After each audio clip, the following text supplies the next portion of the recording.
এটা হচ্ছে আমার চায়না কমলা। এই যে চায়না কমলা, চায়না কমলা, এগুলো দেখতে অনেক বড় বড় না? এগুলো হচ্ছে যে 2 টাকার কয়েন আছে না, 2 টাকার কয়েনের সমান। ধরছে তো এই কমলা গাছে মিনিমাম 200 হবে, 200 ধরছে। কিন্তু দুঃখের বিষয় এই কমলাগুলো খাওয়া যায় না, একদম টক। মানে টক, লেবুর থেকেও ছোট। এই যে বাতাবি লেবু, বিটিবি বাতাবি লেবুর শ্বাস, এই বাতাবি লেবুর মতো। বা গুজুক আছে মনে হয়।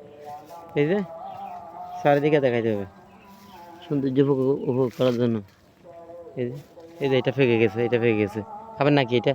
এই যে এটা, এটা ফাঁকছে, তবে টক। কমলা ঠিক আছে, বাংলাদেশি কমলা।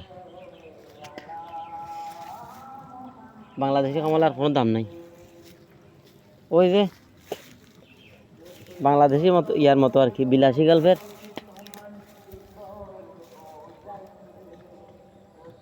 মৃত্যুঞ্জয় মনে আছে? সাহের যে বাঙালি বিষ নয়, নেড়া নেড়া নেড়া গল্পের। দেখ এটা অন্য একটা প্রসঙ্গ, মাঝখান থেকে বলে ফেলছি। মানে আমার লেবু গাছটা তেমন একটা ভালো হয়নি, টক। কাটা একটা ফুটে ফেলছি।